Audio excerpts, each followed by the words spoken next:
Hola, ¿qué tal? Estamos en TV de Derechos Humanos y hoy presentaremos el tema la suspensión del acto reclamado. Presentando este tema y disertándolo el doctor Alfonso Jaime Martínez Lascano, director del SECOSIS adscrito a la UNACH. El tema es muy importante, ya que la magia del amparo es la suspensión del acto reclamado, la cual es una medida cautelar provisional que se puede dictar dentro del proceso o fuera del proceso. ¿Cuál es el objetivo de suspender el acto reclamado? Es no dejar sin materia el proceso, que no haya un acto de imposible reparación o que pudiera ser efectiva la sentencia que resuelva el amparo en comento.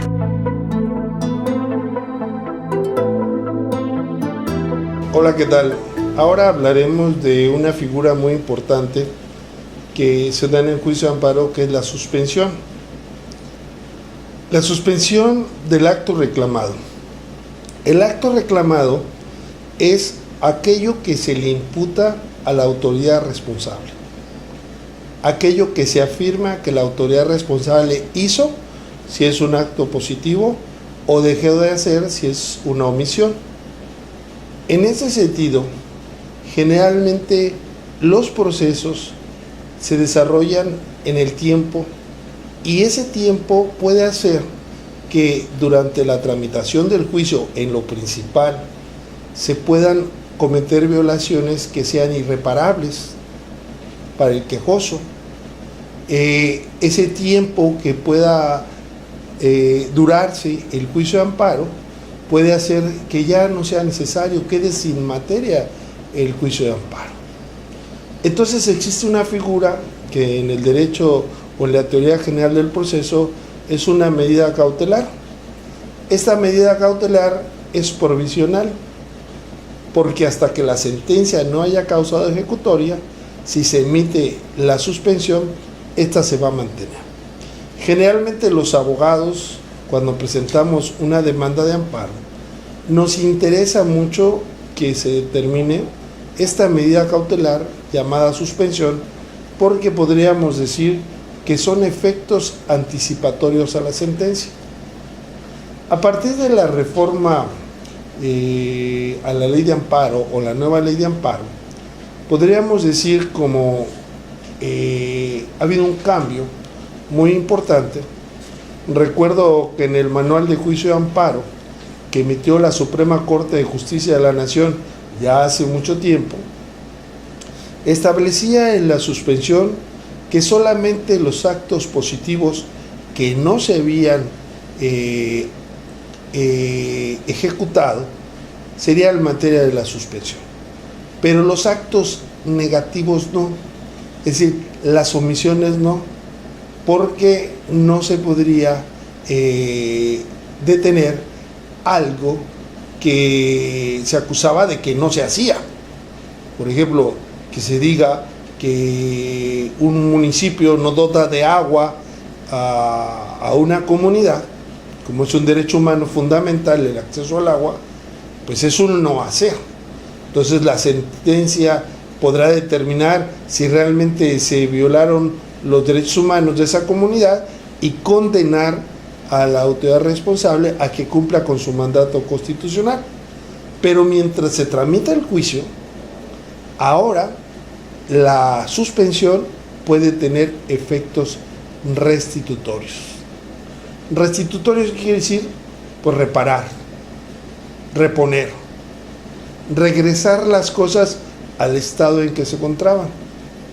Sin embargo, esto también es algo raro, porque si un municipio, como en el ejemplo que he mencionado, no ha dotado de agua a una comunidad, pues las cosas que se encontraban antes de la exigencia es que no había agua.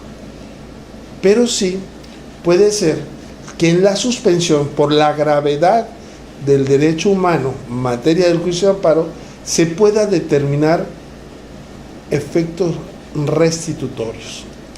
La diferencia, podríamos decir, en la sentencia que establece el artículo 77 de la ley del amparo, que hace una distinción entre los actos positivos y los actos negativos, es decir, los actos por acción y los actos por omisión, respectivamente. Si el acto es positivo, hablando de la sentencia, deberá anularse ese acto. Ahora, esa anulación de ese acto puede ser que el acto reclamado haya sido un acto inconstitucional en sí mismo. Por ejemplo, que el director de tránsito del Estado ordene la detención de aquellos que dicen que manejan taxis piratas. El director de tránsito del Estado no es una autoridad judicial que tenga dentro de sus facultades ordenar ello. Entonces, si el acto es positivo, que fue esa orden, el acto reclamado en sí mismo es inconstitucional. Entonces, quedará ahí sin efecto esa resolución. Pero muchas veces el juicio de amparo tiene efectos de anular el acto reclamado, pero ordenar a la autoridad responsable a que dicte un nuevo acto. En ese sentido, la sentencia tiene efectos de anular, pero también ordenar hacer. En el otro sentido, cuando el acto es una abstención o una omisión, pues lógicamente que la sentencia va a tener como consecuencia que se ordene el actuar de la autoridad responsable, que haga algo que ha dejado de hacer. ¿Por qué hablamos de la sentencia?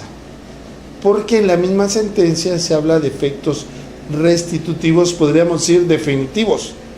En cambio, en la suspensión podríamos hablar que si tiene efectos restitutivos van a ser provisionales, pero ya la autoridad responsable tendrá que realizar algo. Por ejemplo, si el acto reclamado es que la autoridad responsable no cumple con pasar por la basura y eso genera una posible contaminación y eso afecta a la salud y aparte afecta a la vida, pues es obvio que la suspensión provisional tendrá efectos restitutorios para que la autoridad empiece a realizar algo que no realizaba aunque no se haya resuelto el juicio de amparo. Por eso decíamos que esta suspensión tiene efectos anticipatorios a la sentencia. Esto creo que es fundamental. Es fundamental porque le da mucha fortaleza al juicio de amparo. Ahora, los diferentes tipos de suspensiones que regula la ley de amparo. Hay una suspensión que es de oficio, sobre todo cuando los actos sean aquellos que prohíbe el artículo 22 de la Constitución: la tortura, la mutilación, los palos, los tormentos. Es obvio que la autoridad responsable recibirá una orden aunque el quejoso no lo solicite, porque esto es de oficio. Ahora, en el juicio de amparo se establecen dos expedientes. Uno que le llamamos el principal, que es aquel donde se va a resolver si se violaron o no derechos humanos, y otro de ellos es el cuadernillo de suspensión, que se tramita, decimos los abogados, por cuerda separada y por duplicado. En este sentido, si la suspensión es de oficio, se determinará en el acto admisorio en el principal. No va a ser necesario abrir el incidente. Ahora, también hay una nueva modalidad. Hay, podríamos decir, la suspensión en el incidente, en el cual el juez puede de oficio ordenar abrir el incidente. Por ejemplo, cuando el acto reclamado sea la extradición de una persona. Entonces, no es necesario que la pida el quejoso. Aquí tenemos que cuando se tramita vía incidental, podríamos decir que hay dos tipos de suspensión. La suspensión provisional, que es aquella que se hace la primera resolución del cuadernillo de suspensión, y la suspensión definitiva, que es aquella que se dicta después de haber oído a la autoridad responsable a través del informe previo. Aquí es bien importante determinar que hay suspensiones de plano. Suspensión de plano no quiere decir que sea un tipo de suspensión, sino es en cuanto a su tramitación. Suspensión de plano quiere decir que lo van a determinar sin que se le dé vista a la autoridad responsable. Yo recuerdo una vez que un profesor me lo encontré en los juzgados de distrito y estaba muy enojado porque el juez de distrito había ordenado a petición del quejoso la suspensión provisional y estaba enojado porque decía que no se le había dado vista antes de tomar esa determinación. Bueno, el profesor estaba equivocado porque la suspensión provisional no se le da vista, sino es una resolución que se resuelve de plano. Tanto la del principal, cuando es oficiosa, como la del incidente, la provisional se resuelven de plano. La definitiva sí se resuelve previa audiencia incidental en el que se escucha a la autoridad responsable, en el que ella informa previamente si es cierto o no el acto reclamado. Es muy importante verificar que cuando uno solicite la suspensión tenga elementos probatorios para acreditar que realmente hay algo que hace que sea urgente y necesaria que se tome una medida cautelar desde este momento. El juicio de amparo, su gran corazón, podríamos decirlo, está en la suspensión. Bueno, hasta aquí llegamos por hoy. Nos veremos en la próxima.